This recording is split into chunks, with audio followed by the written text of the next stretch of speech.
অবশেষে সেই চলে আসলাম শুটকি পল্লীতে। দেখুন কত সুন্দর করে মাছগুলো রেখে দিয়েছে শুকানোর জন্য।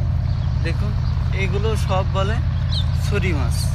ছুরি মাছ শুটকি আসলে আমাদের দেশে উৎপাদন হয়, কিন্তু মানুষ তেমন আগ্রহী নয়। এই কারণে এই ছুরি মাছগুলো বিদেশে রপ্তানি করা হয় বিভিন্ন প্রক্রিয়ার মাধ্যমে। বিদেশে এই মাছের প্রচুর চাহিদা। দেখুন কত সুন্দর করে তাদের তাদের নতুন নতুন কায়দায় এগুলো রেখে দিয়েছে।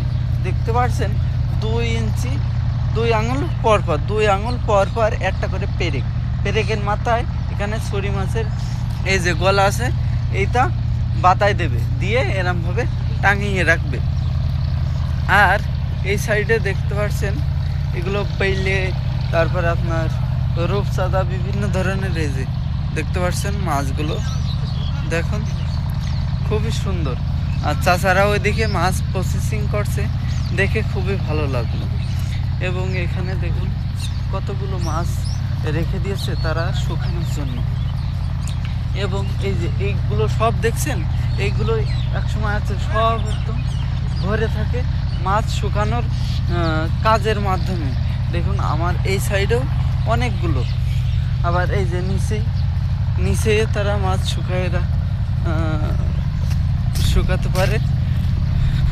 এখন এখান থেকে বাইরে যাচ্ছি, সামনে আরও স্পটে যাব।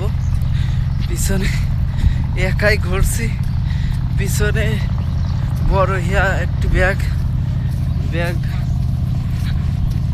ব্যাগ যদি না হয় তাহলে আমি চলতে পারি না।